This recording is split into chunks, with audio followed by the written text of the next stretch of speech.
ভাইরে ভাই, বহুত অপেক্ষার পরে কেজিএফ চ্যাপ্টার 3 চলে এসেছে। এই সিনেমাটার জন্য এমন কোন সিনেমা প্রেমী লোক নেই যে অপেক্ষা করেনি। কেজিএফ চ্যাপ্টার 1 বানানোর পরে ডিরেক্টর প্রশান্ত নীল সিদ্ধান্ত নিল কেজিএফ চ্যাপ্টার 2 বানাবে।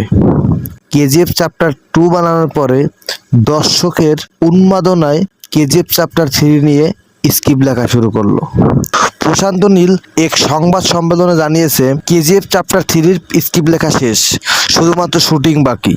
সালার পার্ট 2 মুক্তির পরপরই কেজিএফ চ্যাপ্টার 3 নিয়ে কাজ শুরু হয়ে যাবে। কিন্তু প্রশান্ত নীল বলেছে, আমার একটু রেস্ট দরকার, আমি অনেক লম্বা সফর রেস্ট পাইনি, তাই আমি কয়েকদিনের রেস্টে যাব। এরই মধ্যে সালার পার্ট 2 রিলিজ হয়ে যাওয়ার পরেই আমি কেজিএফ চ্যাপ্টার 3 নিয়ে কাজ শুরু করব। তা আমরা সে আশায় আছি। আর আমরা একটা জিনিস তো বুঝতেই পারতেছি, আমরা চ্যাপ্টার 1 কিরকম হয়েছে আপনারা দেখছেন, চ্যাপ্টার 2 কিরকম হয়েছে আপনারা